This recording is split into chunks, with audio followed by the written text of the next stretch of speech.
악큐정전 루쉰 지음 문현선 옮김 반니출판사.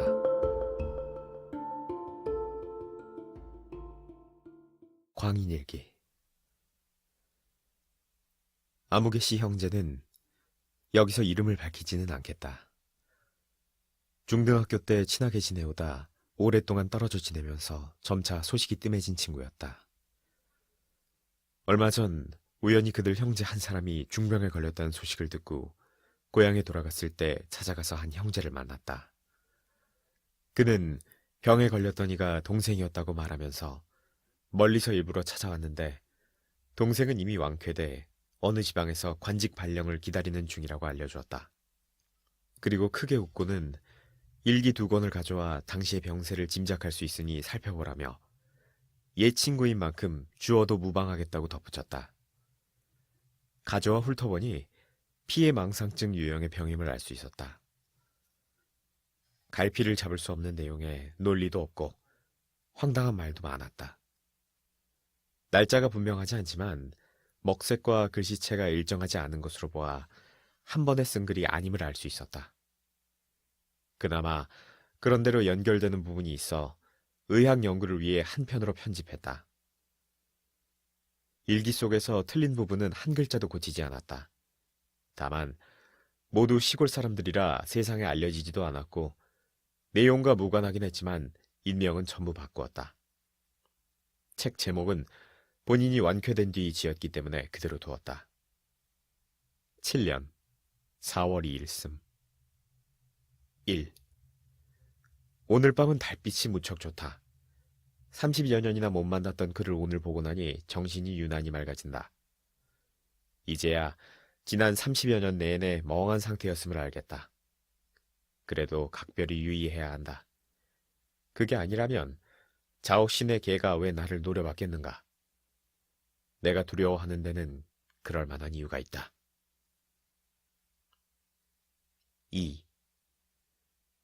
오늘 밤은 달빛이 전혀 없다. 심상치 않다. 아침에 조심스레 문을 나서는데 자옥구의 영감의 눈빛이 이상했다.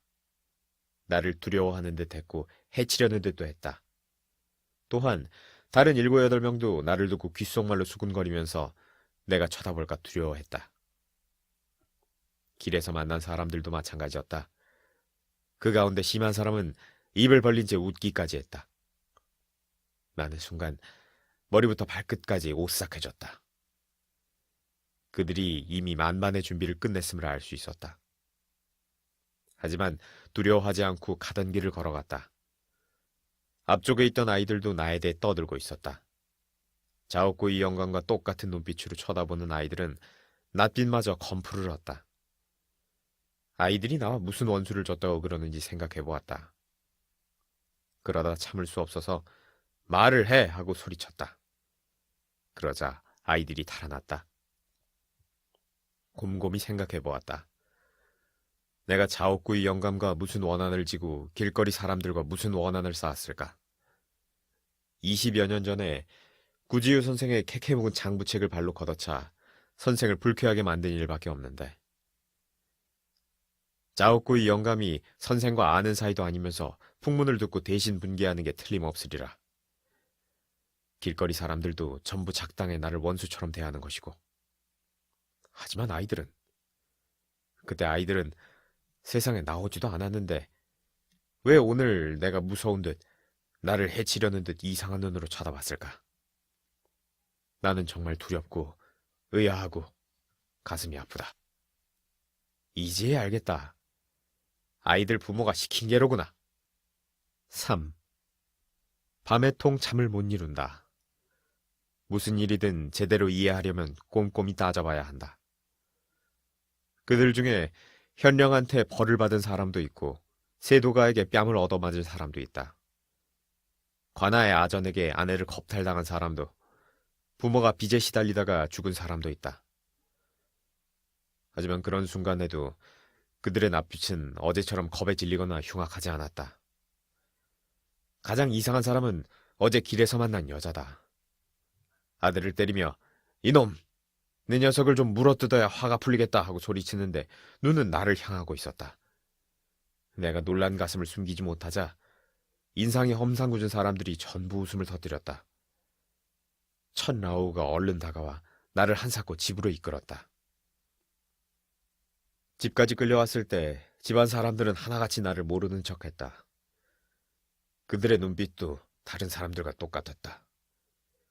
나를 서재로 들여보낸 뒤에는 닭이나 오리를 가두는 것처럼 밖에서 문을 잠가버렸다. 나는 한층 더 영문을 알 수 없었다. 며칠 전 랑지춘의 소작인이 찾아와 흉년이 들었다고 말했다. 그러고는 큰형에게 마을에 흉악한 놈 하나가 사람들에게 맞아 죽었다면서 몇몇 사람이 담력을 키울 수 있겠다며 그의 심장과 간을 파내 기름에 지지고 볶아 먹었다고 말했다. 내가 중간에 끼어들자 소작인과 큰형이 몇 차례 나를 흘려보았다. 오늘에야 그들의 눈빛도 바깥에 있는 무리와 똑같다는 사실을 깨달았다. 그 순간을 떠올리자 또 머리 꼭대기부터 발끝까지 오싹해진다. 그들이 사람을 먹는다면 나를 잡아먹지 않으리라는 보장을 할 수 없다. 내 녀석을 좀 물어뜯어야 라던 여자의 말과 험상궂게 생긴 사람들의 웃음. 며칠 전 소작인의 말은 암호가 분명하다. 나는 그들의 말에 독이, 웃음에 칼날이 들어있음을 간파했다. 그들의 치아는 하얗고 가지런하다. 그들이 바로 사람을 잡아먹는 자들이다. 나 스스로 생각해보면 악인은 아니지만 구씨의 장부책을 걷어찬 이유로는 뭐라 말하기가 힘들다. 그들에게 다른 의도가 있는 듯해도 나는 종잡을 수가 없다. 더군다나 그들은 일단 사이가 틀어지면 상대를 바로 약하다고 말한다. 큰형이 내게 글쓰기를 가르쳤던 때가 아직도 기억난다. 아무리 좋은 사람이라도 내가 비평을 가하면 큰형은 동그라미를 몇 개씩 쳐주고 나쁜 사람을 옹호하면 아주 절묘하구나, 남달라 하고 평했다. 그러니 내가 어떻게 그들이 무슨 생각을 하는지 추측할 수가 있겠는가. 하물며 잡아먹으려 할 때에야 말이다. 무슨 일이든 꼼꼼히 따져봐야 제대로 이해할 수 있는 법이다. 예로부터 사람을 먹어왔다는 사실이 기억은 나지만 별로 확실하지 않아서 역사서를 훑어보았다. 역사서에는 연대는 없고 삐뚤삐뚤 매 쪽마다 인의 도덕 같은 글자가 잔뜩 적혀 있었다. 어차피 잠이 오지 않아서 한밤중까지 자세히 살펴보았다. 그제야 글자 틈새에서 글자를 찾아낼 수 있었다. 책 전체에 식인이라는 두 글자가 가득 적혀 있었다. 책에 그 많은 글자가 적혀 있고 소작인이 그 많은 말을 하고 모두들 빙글빙글 웃으며 이상한 눈으로 나를 쳐다본다. 나도 사람이니 그들은 나를 잡아먹고 싶어 한다.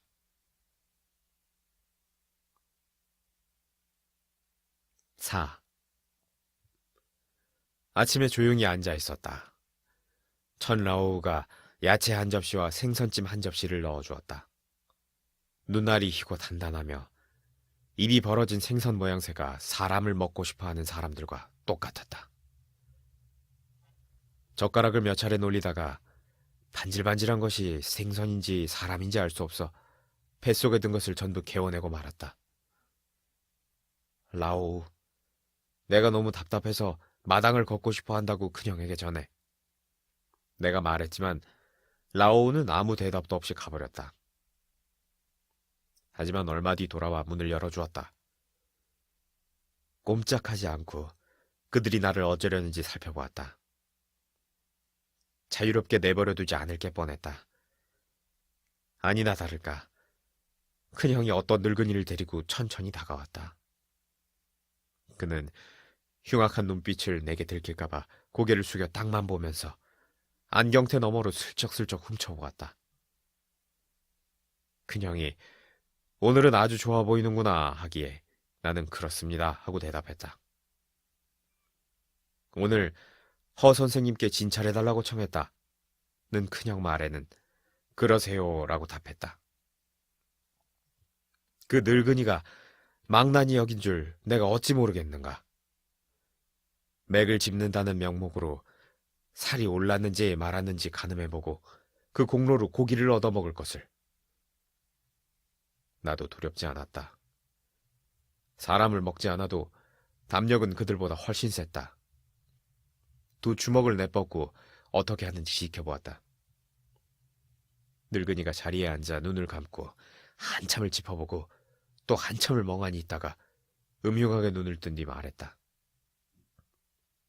쓸데없는 생각을 접고 며칠만 요양하면 좋아질 겁니다. 쓸데없는 생각을 접고 조용히 요양하라고? 그렇게 살을 찌우면 먹을 게 많아지겠지. 하지만 내게는 뭐가 좋고 어떻게 좋아질 수 있단 말인가? 그들 무리는 사람을 먹고 싶어 하면서 수상하기 이를 데 없다. 어떻게든 숨기려 하고 직접적으로 손을 못 쓰니 정말 우스워 죽겠다. 더는 참을 수가 없어서 큰 소리로 통쾌하게 웃어젖혔다. 나는 내 웃음에 정의를 위한 용기와 올바른 기계가 들어있다는 것을 알고 있었다. 늙은이와 큰형의 얼굴이 새파랗게 질렸다.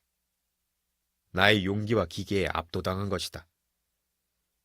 하지만 내가 용감할수록 그들은 나를 먹어 그 용기를 차지하고 싶어 한다. 늙은이가 밖으로 뛰쳐나가 멀지 않은 곳에서 나직하게 어서 먹읍시다 하고 큰형에게 말했다. 큰형이 고개를 끄덕였다.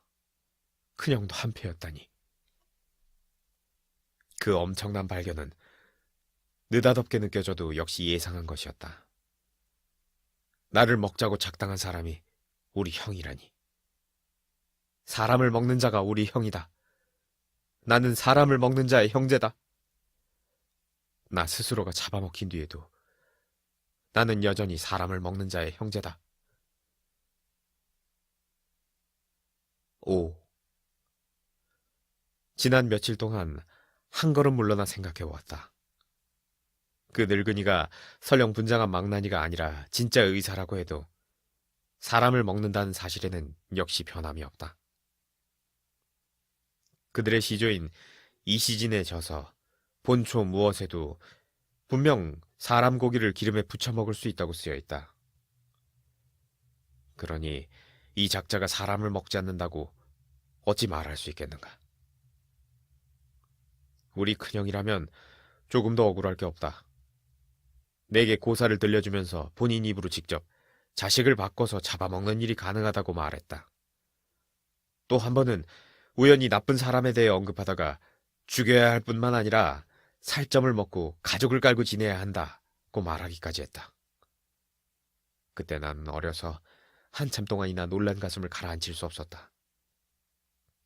그저께 랑즈춘의 소작인이 심장과 간을 먹은 이야기를 할 때도 큰형은 전혀 기이하게 여기지 않았을 뿐만 아니라 연신 고개까지 끄덕였다. 여기에서 큰형의 마음이 예전처럼 악독하다는 사실을 알 수 있다. 자식을 바꿔서 잡아먹을 수 있다면 무엇이든 바꿀 수 있고 어떤 사람이든 먹을 수 있지 않겠는가.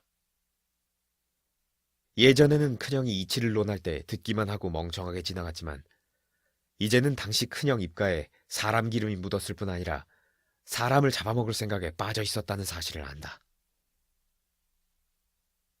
6. 칠흑같이 어둡다. 낮인지 밤인지 모르겠다.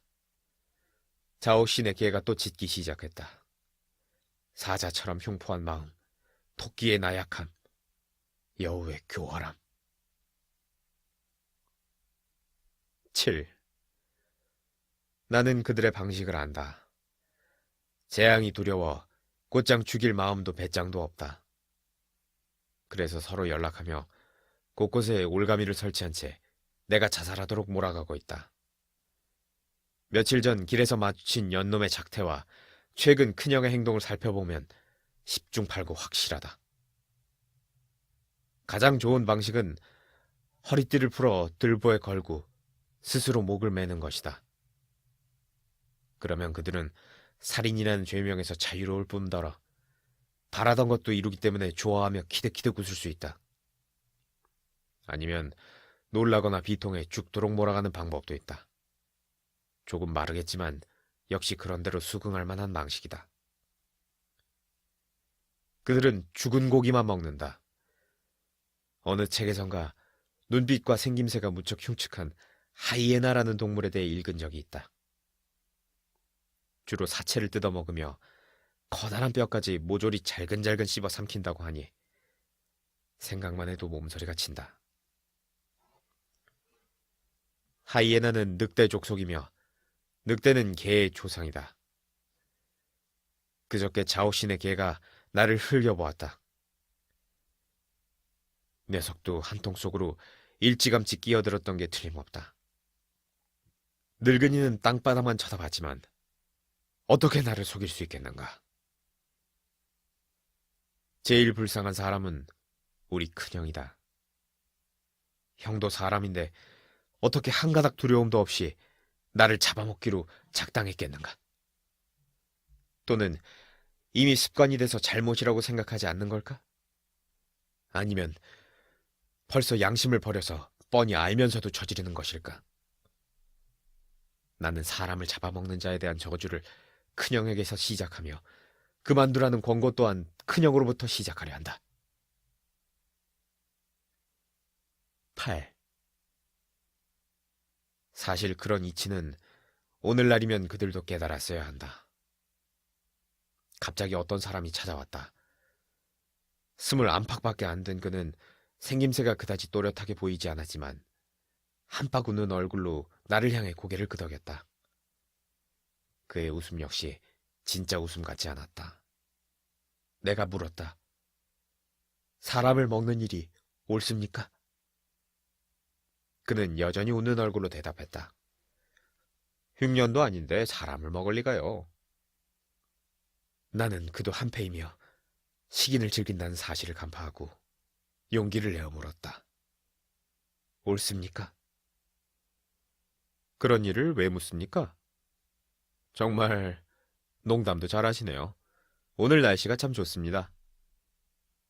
날씨는 좋았다. 달빛도 무척 밝았다. 하지만 나는 기어코 물었다. 옳습니까? 그는 그렇지 않다고 생각하는지 모호하게 대답했다. 아니라고요? 그럼 그들은 어째서 먹는데요? 그런 일은 없는 일이라고요? 랑듀춘에서는 지금도 먹고 있습니다. 책에도 온통 새빨갛게 새로 쓴 듯 선명하게 적혀 있고요. 그의 얼굴이 새파랗게 질렸다. 그가 눈을 동그랗게 뜨며 말했다. 있을 수도 있죠. 예로부터 그래왔으니. 예로부터 그래왔으면 옳습니까? 당신과 이런 도리를 따지지 않겠습니다. 어쨌든 그렇게 말하지 말아야 합니다. 당신의 말은 틀렸어요. 나는 벌떡 일어나 눈을 부릅떴는데 그 사람이 보이지 않았다. 온몸에서 식은땀이 줄줄 흘렀다. 큰형보다 한참 어린데도 한패였다니. 부모가 가르친 게 틀림없다. 그도 자기 자식에게 벌써 가르쳤을지 모른다. 그래서 어린아이들조차 표독스럽게 나를 쳐다보았던 것이다. 9. 자신은 사람을 먹고 싶으면서 먹히기는 또 싫어. 모두들 의심이 가득한 눈으로 서로를 살펴본다. 그런 마음을 버리면 걱정 없이 일하고 돌아다니고 식사하고 잠잘 수 있을 테니 얼마나 편안하겠는가. 사실 문지방 하나, 고개 하나에 불과한 일이다. 하지만 그들은 부자, 형제, 부부, 친구, 사제, 원수는 물론 모르는 사람까지 한패가 되어 서로 권하고 견제할 뿐 죽어도 그 한 걸음을 내디디려 하지 않는다. 10. 이른 새벽 큰형을 찾아갔다. 형은 안채 문 밖에 서서 하늘을 보고 있었다. 형의 등 뒤로 걸어가 문을 가로막고 각별히 조용하면서 온화한 목소리로 말했다. 큰형, 드릴 말씀이 있습니다. 해보렴. 형이 얼른 돌아보면서 고개를 끄덕였다. 몇 마디 안 되는데 입 밖으로 잘 꺼내지 못하겠습니다. 그냥 처음에 야만인들은 모두 사람을 먹었을 겁니다. 나중에 생각이 달라져 일부는 더 먹지 않았겠죠. 선해지려 노력하면서 사람으로 변한 겁니다. 진짜 사람으로요. 반면 어떤 사람들은 계속 먹었고요. 벌레처럼 말입니다. 그들 일부는 물고기나 새, 원숭이가 되었다가 사람이 되었을 겁니다.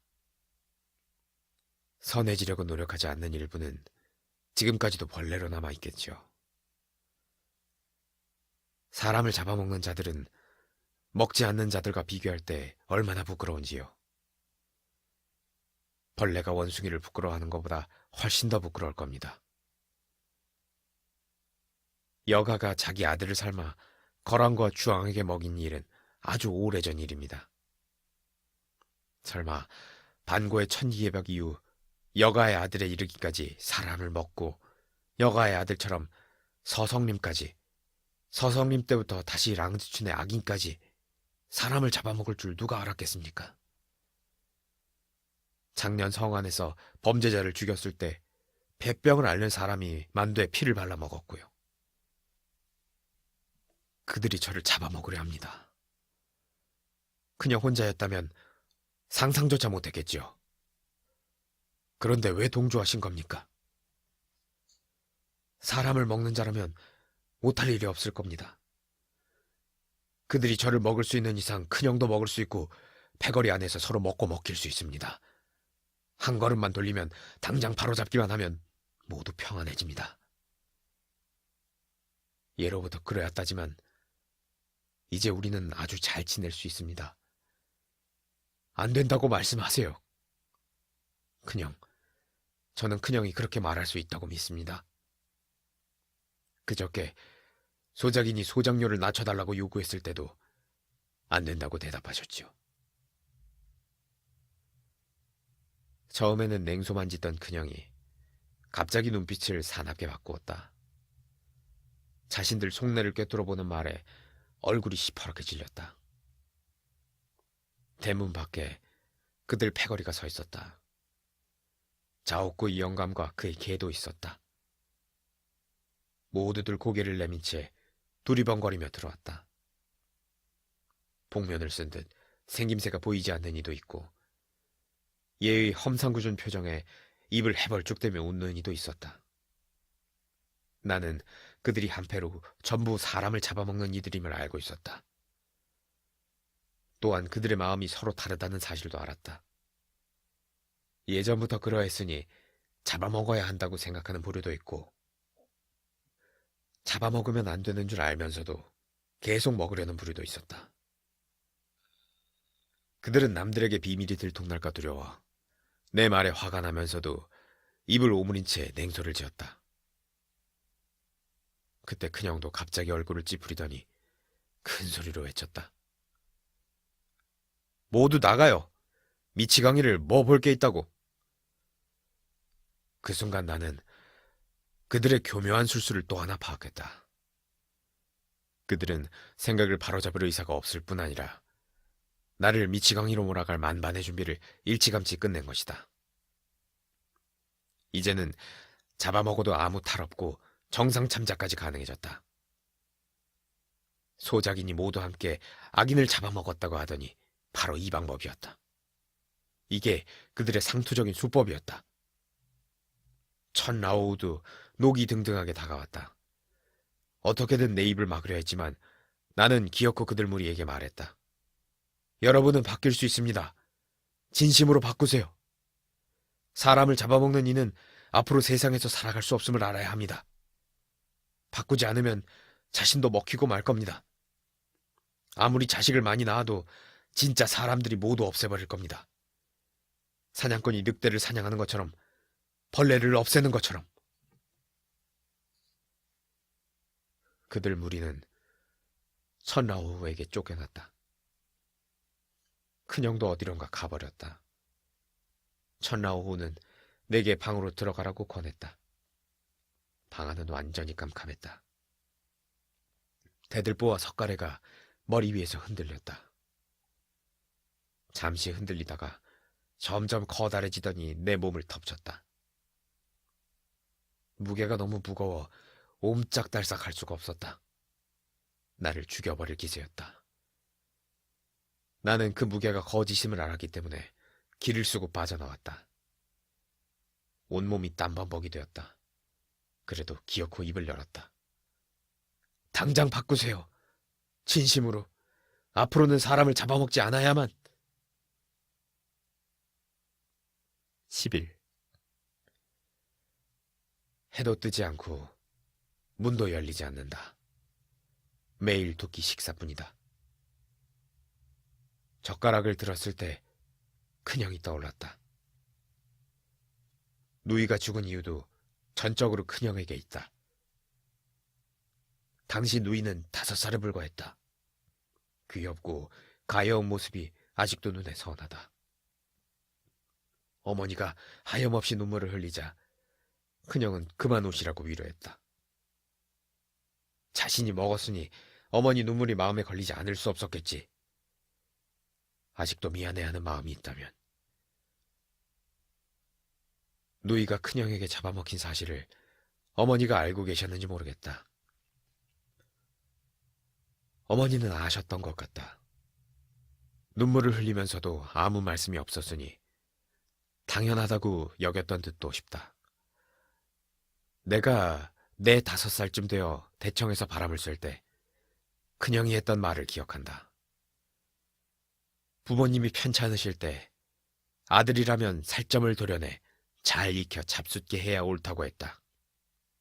그때 어머니도 안 된다고 말씀하시지 않았다. 일부를 먹을 수 있다면 당연히 전부도 먹을 수 있다. 하지만 그날의 눈물은 지금 생각해도 가슴이 아프니 정말 기이한 일이 아닐 수 없다. 12. 더는 생각할 수 없다. 4,000년 동안 수시로 사람을 잡아먹은 곳이다. 오늘에야 나 역시 그 속에서 오랫동안 살아왔음을 깨달았다.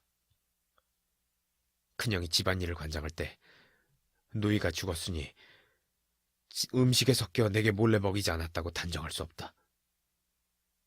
나는 나도 모르게 내 누이의 살점을 먹었을 수도 있다. 그리고 이제 내 차례다. 4,000년의 식인의 역사에 속한 나는 처음에는 몰랐다고 해도 이제는 진짜 사람을 찾아보기 힘들다는 사실을 알고 있다.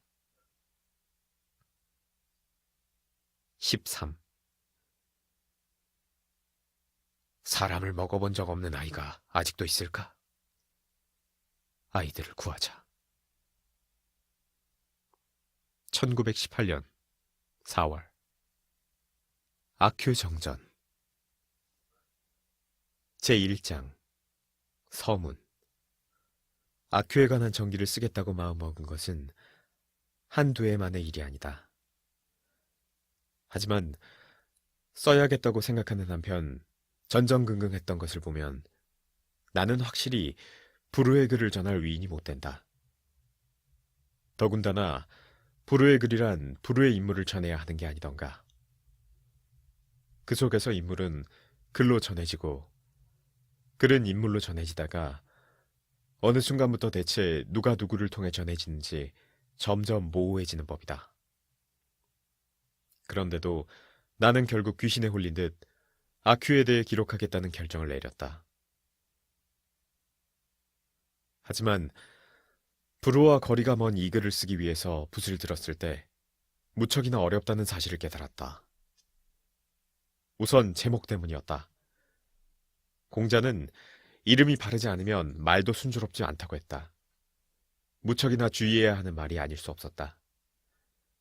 전기라고 하면 열전, 자전, 내전, 외전, 별전, 가전, 소전 등 매우 다양한 명칭이 있는데 애석하게도 여기에는 전부 어울리지 않았다. 열전이라고 하려니 수많은 명망과 나란히 정사에 들어갈 수 없는 글이고 자전이라고 하려니 나는 아큐가 아니었다. 외전이라고 하면 내전은 어디 있는가? 또한 내전도 아큐가 신선이 아니니 적합하지 않았다. 별전도 그랬다.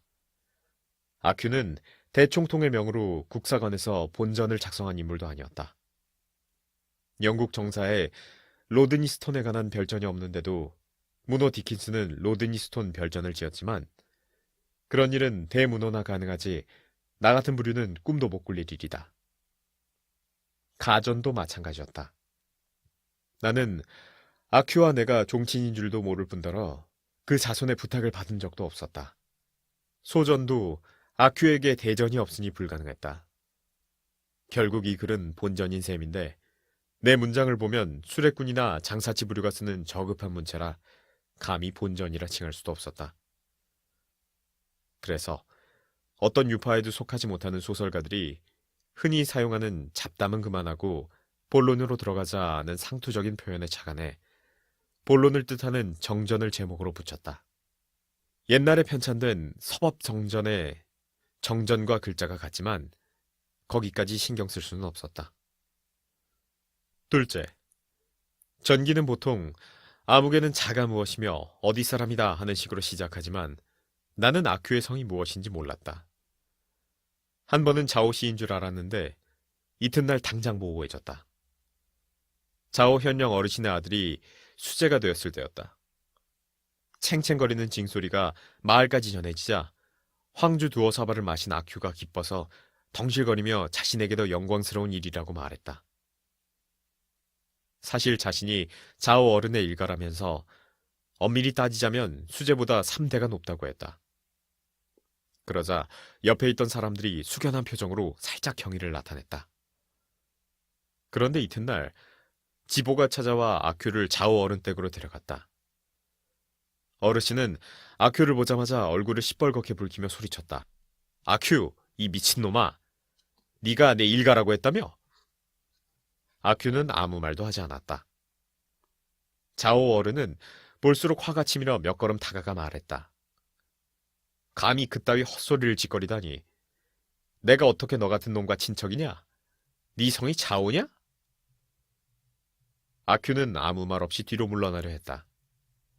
그 순간 자오 어른이 성큼 다가와 따귀를 날렸다. 네 성이 어떻게 자오야? 자오성 씨가 너한테 가당키나 해?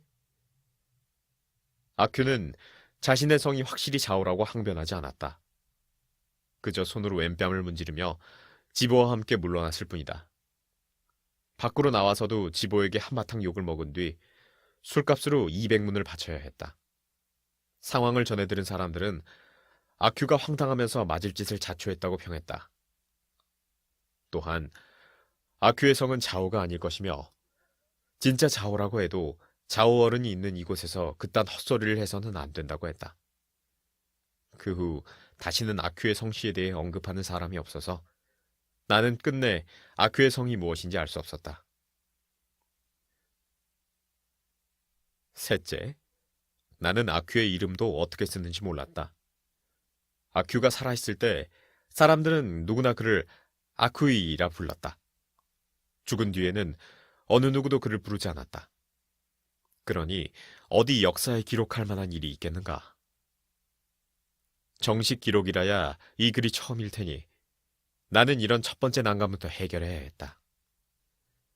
아쿠이의 한자가 아꾸이인지 아꾸이인지 곰곰 생각해보았다. 벼로가 웨팅이라거나 8월에 태어났다면 분명 아꾸이이겠지만 그는 벼로도 없고 생일 초대장을 나눠준 적도 없었다. 그렇다고 아꾸이로 표기하면 독단적인 행위가 아니겠는가? 또 아프라는 형이나 동생이 있다면 한자는 틀림없이 아꾸이겠지만 그는 혈혈단신이므로 이 역시 근거가 없었다. 발음이 쿠이인 다른 글자는 잘 쓰이지 않아 더욱 적합하지 않았다. 예전에 자오 어른의 아들인 수재 선생에게 물어보았지만 뜻밖에도 박학다식한 그 양반 역시 망연해할 뿐이었다. 다만 결론적으로 그는 천두슈가 신청년에서 서양 글자를 제창한 탓에 전통 문화의 정수가 사라져 고증할 수 없다고 말했다. 나는 최후의 수단으로 고향 사람에게 아큐의 범행 기록을 조사해달라고 부탁했다. 8달이 지난 뒤에야 답장을 받았는데 서류 어디에도 아쿠이와 비슷한 발음의 사람이 없었노라고 했다. 사실인지 제대로 조사했는지 알 수 없었지만 더는 방법이 없었다. 아직 주음부호가 통용되지 않을 것 같아 하는 수 없이 서양 글자를 사용해 영국에서 유행하는 철자법으로 아쿠이라 표기하고 아큐라 줄였다. 결국 신청년을 맹종하는 듯해 송구스럽지만 수제 선생조차 모르니 내게 무슨 방법이 있겠는가? 넷째, 아큐의 본적도 문제였다. 성이 자오라면 지역 명분 집안을 칭하는 관례대로 군명 백가성의 주석에 따라 룽시 텐수의 사람이다 하고 쓰겠지만 애석하게도 성씨가 확실하지 않으니 본적도 애매했다. 웨이장에서 오래 살았어도 늘 다른 곳에 묵어 웨이장 사람이라고 할 수도 없었다. 웨이장 사람이다 라고 하면 역사를 기록하는 방식에 어긋나고 말터였다. 그나마 위안이 되는 사실은 아의 한자만큼은 확실히 언덕아라는 점이다. 절대 억지로 갖다 붙이지 않았으며 어떤 대가 앞에서라도 자신있게 말할 수 있다. 나머지는 내 얕은 학식으로 알 수 없으니 역사와 고증에 매달리는 후스 선생의 제자들이 수많은 단서를 새로 찾아주기를 바랄 뿐이다. 다만 나의 아큐 정전은 그때가 되면 벌써 사라지고 없을 듯하다. 이상을 서문으로 대신하겠다. 제2장 승리에 관한 기록. 아큐는 성명과 본적이 모호할 뿐 아니라 과거 이력 또한 애매하다. 웨이장 사람들은 아큐에게 일을 시키거나 그를 놀리기만 했을 뿐 그의 이력에는 전혀 관심이 없었기 때문이다. 더군다나 아큐 스스로도 말하지 않았다. 어쩌다 누군가와 말다툼을 할 때만 눈을 부라리며 내뱉었을 뿐이다. 옛날에는 우리가 당신보다 훨씬 잘 살았거든? 당신이 뭐가 그리 대단하다고. 아큐는 집이 없어서 웨이장의 토지신을 모시는 토곡사에서 지냈다. 고정된 직업도 없어서 날품팔이를 했다. 보리를 베라면 보리를 베고, 쌀을 빻으라면 쌀을 빻고, 배를 저으라면 배를 저었다. 일하는 기간이 길 때는 임시로 주인집에 머물렀지만 일이 끝나면 떠났다. 그래서 일손이 바쁠 때 사람들은 아큐를 떠올렸다. 그것도 일을 시키려고 생각했을 뿐 그의 이력을 떠올린 게 아니었다. 한가해지면 아큐 자체를 잊었으니 이력에 대해서는 더 말할 것도 없다. 딱 한 번 어떤 노인이 아큐는 정말 일을 잘해 하고 칭찬한 적이 있었다. 그때 아큐는 우통을 벗어던진 채 축 늘어진 말라깽이 몸으로 노인 앞에 서 있었다. 다른 사람들은 그 말이 진심인지 비웃음인지 의아했지만 아큐는 무척 좋아했다. 아큐는 자존심이 강해서 웨이장 사람들 전부를 안중에 두지 않았고 심지어 또 문동까지도 우습게 생각했다. 문동이라면 장차 수제가 될 사람을 뜻했다. 자오 어른과 첸 어른이 사람들의 존경을 받는 이유 역시 부유하다는 것 외에 문동의 아버지라는 이유도 있었다. 그런데 아큐는 딱히 존경하지 않았을 뿐 아니라 내 아들은 더 대단했을 텐데 하고 생각했다. 게다가 성에 몇 차례 다녀온 뒤에는 한층 자부심이 커졌다. 그러면서도 또 성한 사람들을 우습게 여겼다. 예를 들어 석자 길이의 세치 너비의 목판으로 만든 의자를 웨이장 사람들은 긴 걸상이라고 부르는데 성한 사람들은 긴 의자라고 불렀다. 이에 대해 아큐는 틀렸어 가소롭군 하고 생각했다. 기름에 대구를 구울 때 웨이장에서는 팔을 반치 길이로 잘라 넣었지만 성한 사람들은 가늘게 썰어 넣었다. 이를 두고도 아큐는 이것도 틀렸어 가소롭군 하고 생각했다. 하지만 웨이장 사람들은 세상 경험이 없는 가소로운 촌뜨기라 성 안의 생선구이를 본 적이 없었다. 아큐는 한때 잘 살았고 견문이 넓었을 뿐 아니라 일도 잘하는 원래 거의 완벽한 사람이었다. 하지만 애석하게도 신체적 결함이 좀 있었다.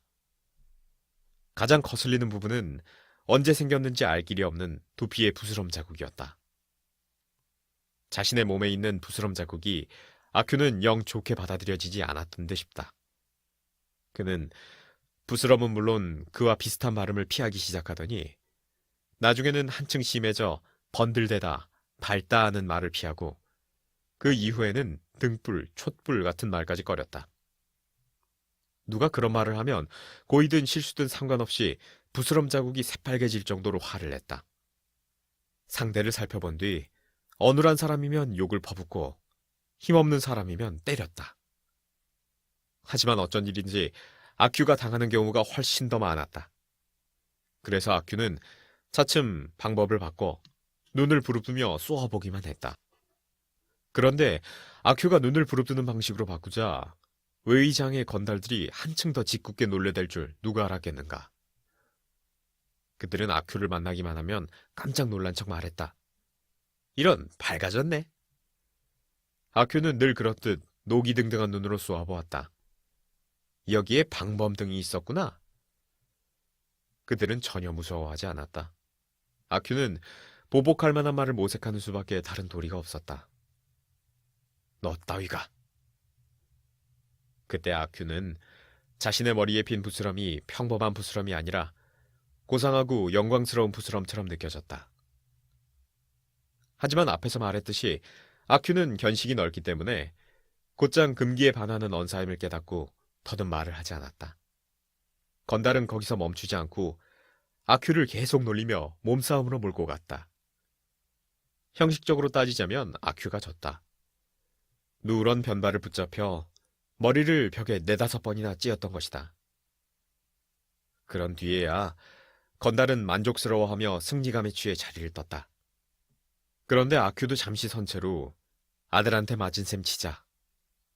요즘 세상 꼴이 정말 말이 아니구나 라고 생각하고는 기분 좋은 승리감에 젖어 돌아갔다. 아큐는 나중에 자신의 생각을 전부 입 밖으로 내뱉었기 때문에 그를 놀리는 사람들 대부분도 아큐의 정신적 승리법을 알게 되었다. 그래서 이후에는 아큐의 변발을 잡아당기기에 앞서 매번 주지시켰다. 아큐, 이건 아들이 아버지를 때리는 게 아니라 사람이 짐승을 때리는 거야. 말을 해봐. 사람이 짐승을 때리는 거라고. 아큐는 두 손으로 자신의 변발뿌리를 붙든 채 고개를 기울이며 대꾸했다. 버러지를 때리는 거야. 됐어? 나는 버러지라고. 그래도 안 놓을 거야? 버러지라고 해도 건달은 변발을 놓아주지 않고 늘 그렇듯이 가까운 곳에 아큐의 머리를 대여섯 차례 박았다. 그런 다음에야 만족하며 이번에는 제대로 혼쭐을 내주었다는 승리감에 젖어 자리를 떴다. 하지만 10초도 안 되어 아큐 역시 만족스러운 승리감에 도취되었다. 아큐는 자신이 스스로를 비하할 수 있는 첫 번째 인간이라고 생각했다. 여기서 자기 비하를 빼면 첫 번째에만 남지 않는가. 장원급제도 첫 번째를 의미한다. 너 따위가 뭔데 그러냐고. 아큐는 이런 기묘한 방법으로 적을 이겨낸 뒤 즐겁게 술집으로 달려가 술을 몇 사발 들이켰다. 그러고는 사람들과 시시덕거리고 말싸움을 하면서 또다시 승리감에 젖은 채 기분 좋게 토곡사로 돌아가 골아떨어졌다. 돈이 생기면 아큐는 노름판으로 달려갔다. 바닥에 쪼그려 앉은 사람들 사이로 땀을 뻘뻘 흘리며 비집고 들어가 소리 높여 외쳤다. 청룡의 400. 자, 엽니다. 노름판 판주도 땀범벅이 된 얼굴로 상자를 열며 흥얼거렸다. 천문, 각은 도로 가져가고 인과 천당은 비우면 되는구나. 아큐의 돈은 가져오게. 천당에 150. 아큐의 돈은 이런 흥얼거림 속에서 땀을 뻘뻘 흘리는 또 다른 사람의 허리춤 속으로 쏙쏙 들어갔다. 어쩔 수 없이 뒤편으로 물러난 뒤에도 아큐는 도박판이 파할 때까지 남들 대신 안달하다가 아쉬움을 아는 채 토곡사로 돌아갔다. 그리고 이튿날 퉁퉁 부은 눈으로 일을 하러 나섰다. 하지만 인생사 새옹지마라더니 아큐는 불행하게도 한번 따는 바람에 오히려 패배에 젖어야 했다. 웨이장에서 마을 제사를 지내던 밤이었다. 관례대로 연극이 상연되고 늘 그렇듯이 무대 옆에서 도박판이 잔뜩 벌어졌다. 아큐의 귀에는 공연 속 진과 북소리는 심리 밖의 소음처럼 아득하게 들렸다. 판주의 흥얼거림만 똑똑히 들렸다. 아큐는 따고 또 따서 동전이 작은 은하가 되고 큰 은하로 바뀐 다음에도 계속 쌓여만 갔다. 아큐는 잔뜩 흥이 올랐다.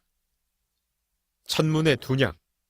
아큐는 누가 누구와 왜 싸우기 시작했는지 알지 못했다. 욕하고 때리고 걷어차는 소란 속에서 한참 동안 정신을 잃은 뒤 일어났더니 도박판은 사라지고 사람들도 보이지 않았다. 몸 여기저기가 주먹과 발길질을 당한 듯 아프고 몇몇 사람들은 그를 이상하게 쳐다보기까지 했다. 아큐는 멍한 상태로 토곡사에 돌아와 정신을 가다듬은 뒤에야 은하가 사라졌다는 사실을 깨달았다. 제사 때의 도박판은 대부분 마을 사람들과 상관없으니 어디 가서 은하를 찾겠는가. 하얗고 반짝이는 은하였다. 게다가 그의 돈이었는데 사라지고 말았다. 아들이 가져간 셈 치려해도 기분이 나아지지 않았다. 스스로를 버러지라고 욕해도 나아지지 않았다. 이번만큼은 아큐도 패배의 고통이 조금은 느껴졌다. 그렇지만 아큐는 패배를 곧장 승리로 바꾸어 놓았다. 오른손으로 자신의 뺨을 힘껏 두어대 때렸더니 화끈한 통증이 느껴졌다. 따귀를 때리고 나자 마음이 편안해졌다. 때린 사람은 자신이고 맞은 사람은 또 다른 자신 같았다. 얼마 뒤에는 자신이 다른 사람을 때린 듯 했다. 여전히 화끈거렸지만 만족스럽게 승리감에 젖어 잠자리에 누울 수 있었다. 그렇게 잠이 들었다. 제3장 승리에 관한 또 다른 기록. 아큐는 언제나 승리했지만 정작 유명해진 것은 자오 어른에게 따귀를 맞은 다음이었다. 지보에게 술값 200문을 바친 뒤 아큐는 씩씩거리며 드러누워 요즘 세상 돌아가는 게 정말 가짠다니까 아들이 아버지를 때리고 라는 생각에 빠졌다. 그러자 갑자기 자오 어른의 위풍당당함이 떠오르고 어르신이 자기 아들이 되었다는데 생각이 미쳤다. 가슴이 점점 벅차올랐다.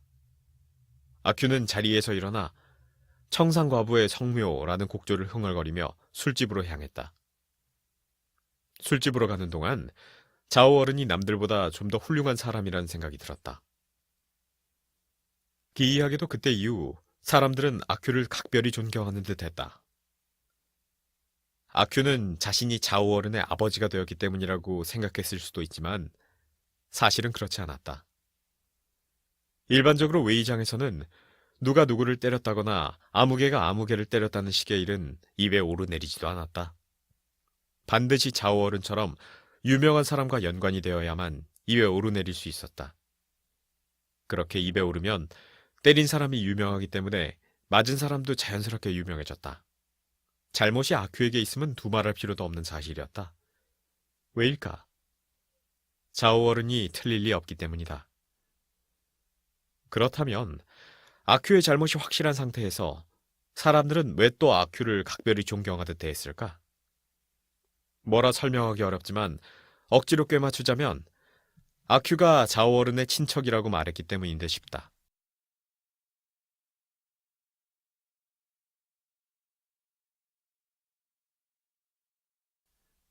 비록 얻어맞았지만 진실일 가능성도 무시할 수 없어서 사람들은 존중하는 편이 낫겠다고 판단한 것이다. 아니면 공자묘에 바쳐진 돼지나 양 같은 재물에 비유할 수 있다. 가축일지라도 성인의 젓가락을 거치면 선비들이 함부로 대하지 않는 것처럼 말이다. 이후 아큐는 꽤 한참 동안 득이양양한 상태로 지냈다. 어느 해 봄, 얼큰하게 취해 거리를 걷던 아큐는 해가 잘 드는 담장 아래서 우통을 벗은 채 이를 잡는 왕수염을 보았다. 그러자 갑자기 자기 몸까지 간질간질해졌다. 왕수염은 부스럼도 있고 수염도 길어서 다른 사람들이 왕부스럼 수염이라고 불렀지만 아큐만큼은 부스럼을 뺀 왕수염이라고 불렀다. 그러면서도 그를 매우 하찮게 생각했다. 부스럼은 이상할 게 없었지만 구렛나루만큼은 지나치게 기이해 눈에 거슬렸기 때문이다. 아큐는 왕수염 옆에 앉았다. 다른 건달이었다면 아큐가 그렇게 선뜻 앉지 못했을 것이다. 하지만 왕수염 옆자리가 두려울 까닭이 어디 있겠는가? 솔직히 아큐가 앉는 자체가 그를 높여주는 행위나 마찬가지였다. 아큐도 낡은 저고리를 벗어 이리저리 훑었다. 새로 빨아서인지 대충 살펴서인지 한참을 뒤져도 서너 마리밖에 못 잡았다. 왕수염을 보자 한 마리, 또 한 마리, 두 마리, 세 마리를 입에 넣고 톡톡 소리를 내며 죽이고 있었다.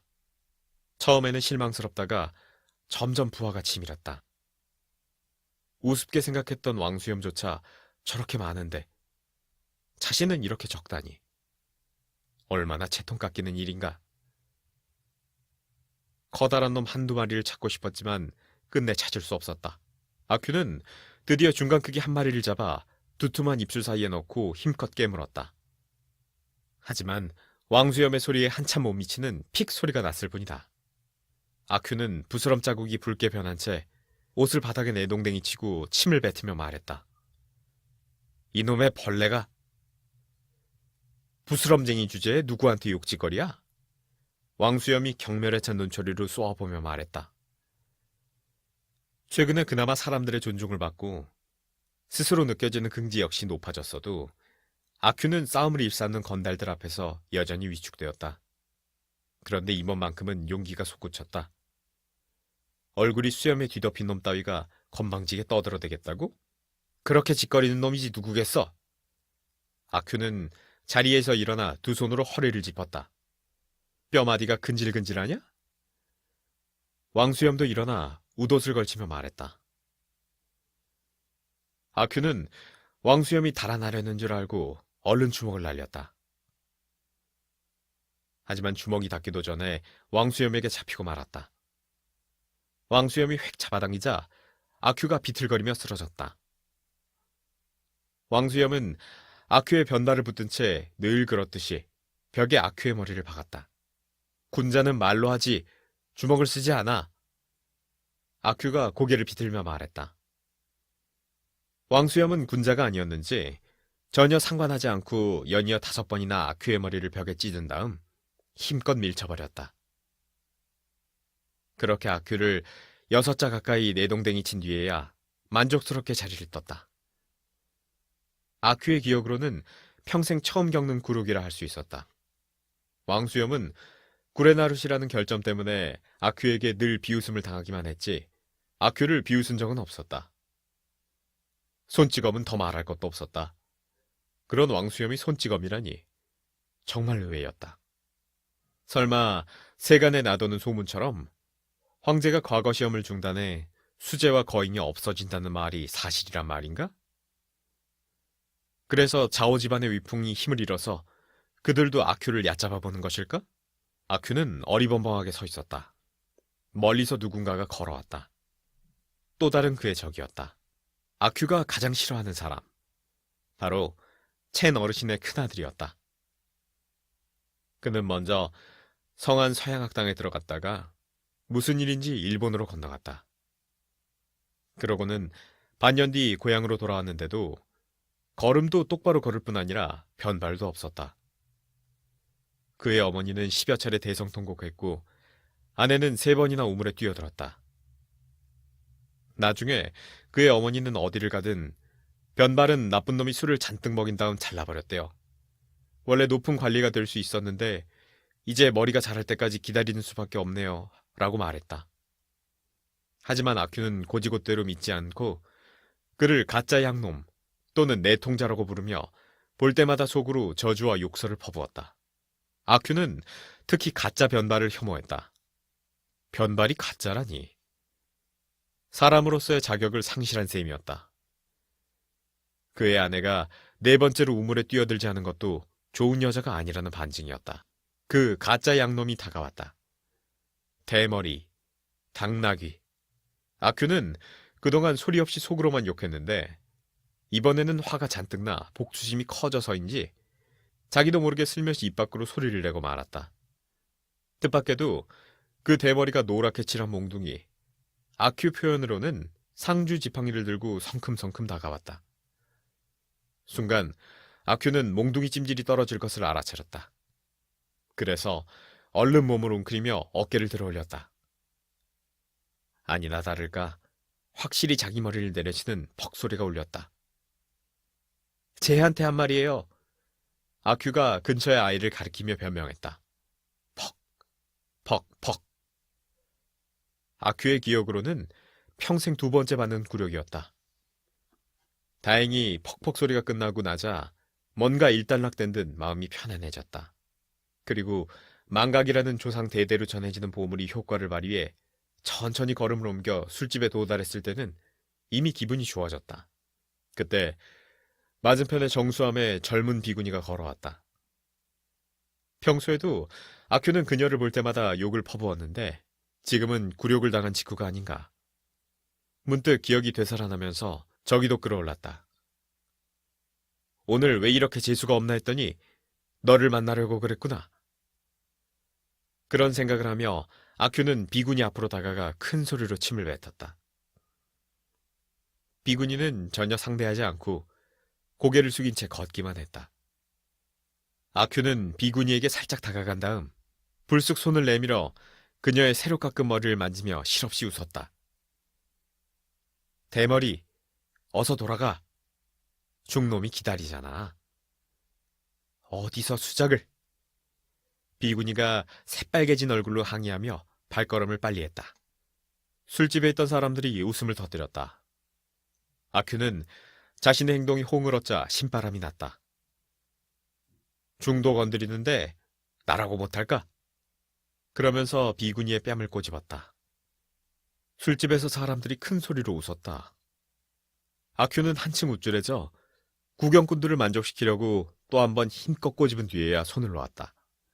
그 소동으로 아큐는 어느새 왕수염도 있고 가짜 양놈도 잊어버렸다.